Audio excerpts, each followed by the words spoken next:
Hey guys, welcome back to my channel. My name is Tori and I like to talk about true crime and other scary things. So today we're going to be talking about the most haunted colleges in America, but I want to tell you guys a little bit of backstory before I get into this.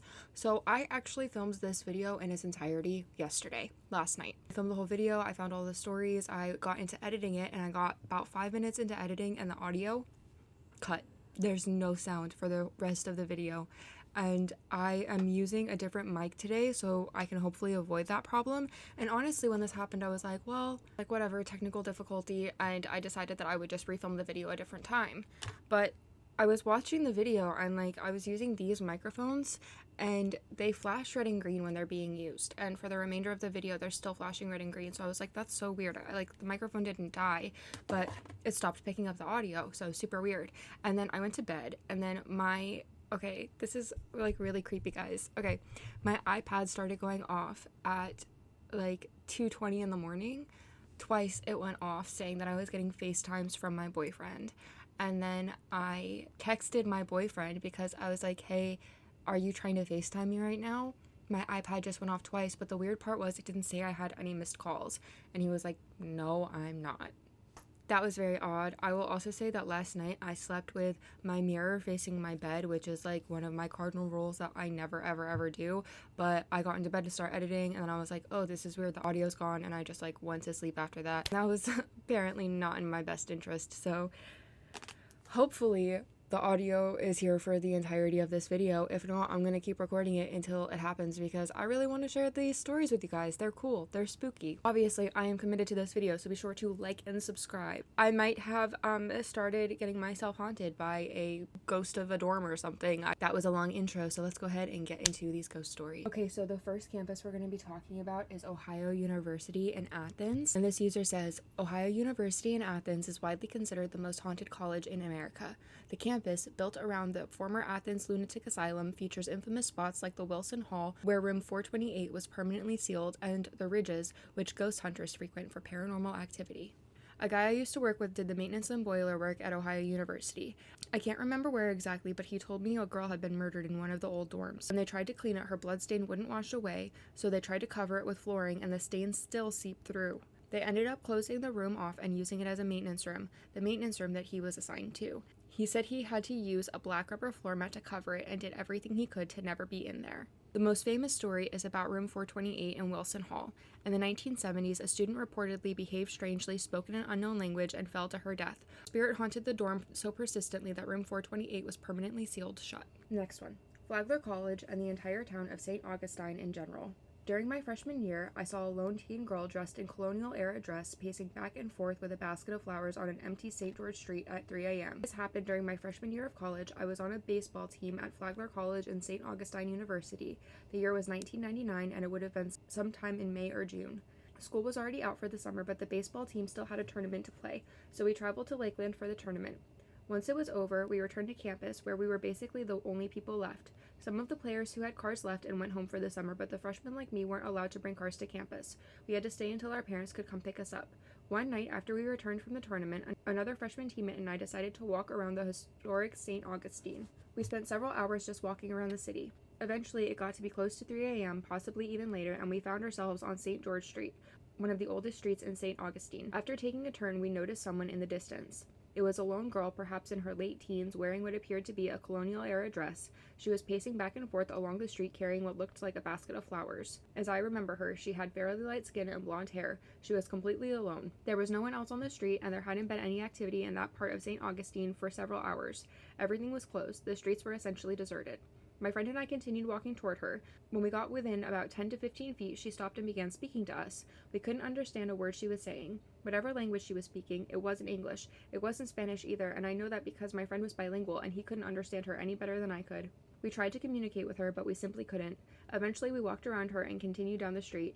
We looked back afterward, and she was still there. Neither of us could understand why a girl that young would be completely alone in historic St. Augustine at 3 in the morning, dressed in clothing from another era, carrying a basket of flowers and speaking a language neither of us recognized. My friend and I were both stunned by the encounter. Naturally, the thought crossed our minds that perhaps we had seen some sort of ghost. Of course, there could be a perfectly ordinary explanation. Maybe she was simply a troubled woman with an interesting wardrobe. I don't know. but it was a very strange encounter.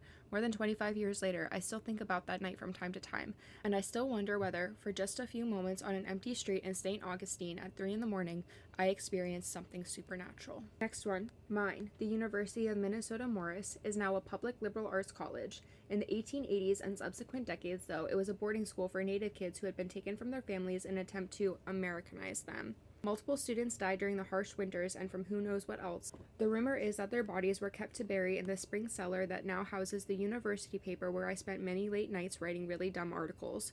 I never saw anything, but others have heard a lone, sad-sounding drummer on the campus mall late at night. The next one is Belmont University, and I actually have a friend who goes to school here. I don't know if he's still in school. He might have graduated by now, but he used to go there. Belmont University in Nashville is supposed to be haunted. The campus is built on a former plantation and the mansion still exists as part of the campus. The widow owner was reportedly into seances, as was fashionable at the time. I never experienced anything there. The mansion doesn't feel particularly creepy. A Japanese study abroad student told me she saw a girl in her dorm room one night, supposedly haunted the rooms above and below. The fact that the student is Japanese means you know she was serious. They don't mess around with that stuff in Japan. They take it very seriously. UVA in Charlottesville, Virginia has at least 4 different entities that roam different parts of the campus, the most famous being Edgar Allan Poe, who attended UVA and wrote some of his works there. Shout out to Edgar Allan Poe. I am from Baltimore, and I don't know if you know this or not, but the Baltimore Ravens are actually named after Edgar Allan Poe's poem, The Raven. So that's pretty cool. He can be seen pacing around his room number 13 on what's known as the West Range. That is so on brand for Edgar Allan Poe that his room number would be 13. I wonder if he requested that. I have not witnessed him, but my ex, who was a student there in the 90s, did. I have seen spirits in the Alderman Library and in the theater. My father was a manager of housekeeping at the dorms on Alderman. One year, a student had left a small handheld vacuum behind that was found when they were deep cleaning during summer break. He brought it home because it looked too nice to throw away. That night, he was awakened by his bed shaking and his blankets ripped off. He screamed at it and it stopped. It happened for the next 3 nights. He decided that the vacuum was the problem, so he took it outside and set it on fire. It screamed. He never brought home anything else left behind after that. He didn't like to talk about it, but he had stories. I haven't seen any stories about Gettysburg University. I do want to give Gettysburg a shout out because Gettysburg College has popped up repeatedly in this thread, and it's almost more eerie because it only says Gettysburg University, Gettysburg College, Gettysburg College. It doesn't have stories to go along with it. So I'm like, are you too scared to share your story? I've been to Gettysburg. Have you been to Gettysburg? It's so green there. The next one is Channel Islands CSUCI. I went to school there as it was turning into a campus, so there were still buildings that were empty from being a mental institution. One professor took our class on a night tour. I was ghost hunting at the time and took basic equipment. I took a photo of the woman's ward and caught 2 red almond-shaped eyes, disembodied, staring back at the camera. We went into the morgues. There were 2. And as I was sitting in the seats, one of the rooms in the morgue, it was apparently an educational facility where people could watch post-mortem procedures. There was a tapping on the wall behind me. It was random and very apparent all over the wall. I stepped outside and asked the accompanying guard for the tour what was behind the room I was in. He had the keys and unlocked the adjoining room. It was a mailroom or records room where there were slots in the wall for mail or paperwork. The sounds were basically if someone was shoving paperwork into the slots. In the other morgue, the pipes were knocking. There was no water going through them. On the large complex, there was also what's called the Scary Dairy, an old abandoned and burned-out dairy facility where many weird things have happened. That place is definitely haunted and has a lot of weird energies. And then somebody replied to this saying, I'm a graduate there. I have so many experiences I could share. 1. Dorms. I would regularly wake up in the morning with bruises around my ankles. At first, I didn't think much of it until someone said it was the same locations restraints would have been. Our lights would also regularly stop working late at night or early in the morning. 2. Bathroom near student union. Similar to someone above, I was in the bathroom and it was easy to tell no one else was in other stalls. I heard the toilet flush, door open and close, and sink turn on but couldn't see any legs. I opened my own stall door not seconds after the sink and no one was there. 3. Library. I worked for years at a coffee shop in the library. One day, I turned around to see iced tea flooding out of the fridge and onto the floor. I thought for sure the lever on the container must have been hit by the fridge door or something.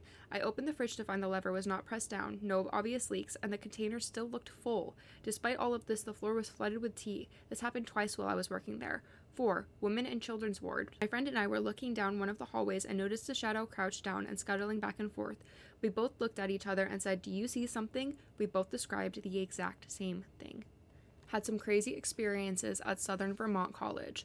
So, a brief history before I jump into the stories. The college was housed in a mansion built by a man named Edward Everett, who was a bottle manufacturer. The house was the summer home of his family. Their full-time home is currently the Turkish Embassy in Washington, D.C. His first wife died from falling down the stairs at the home, and he remarried a much younger woman.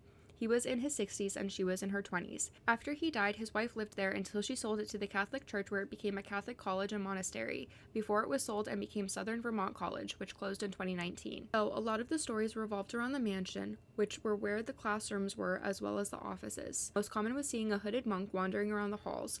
Occasionally, people saw the ghost of Mrs. Everett or Mr. Everett looking out the windows. Usually, security would find doors unlocked and lights on while doing checks at night, even though they were locked and turned off last round. One of the most famous stories involved a security guard who, upon driving up to the mansion at around 2 a.m., saw a light on in the third-floor room. The rooms on the third floor had originally been the servants' quarters and were now faculty and staff offices. The guard heads up to the room, tries the door, and the door is unlocked, but he can't get the door to open. It's almost as if someone is blocking the door from the inside. The guard calls for assistance, and a maintenance man shows up, and together the two manage to get the door open a bit so that one can look inside. All the tables, chairs, filing cabinets, and bookshelves have been pushed up against the door. No one could exit the room through the door, and the window was locked from the inside of the room. Alrighty guys, that is going to bring us to the end of our video today. Be sure to like and subscribe. I am feeling inspired by today's video and all of the mentions of Gettysburg to have my next video be about hauntings in Gettysburg or ghosts in Gettysburg. I think that could be really fun and cool. I hope that you guys have a great rest of your day. Thank you so much for watching. See you next time. Bye.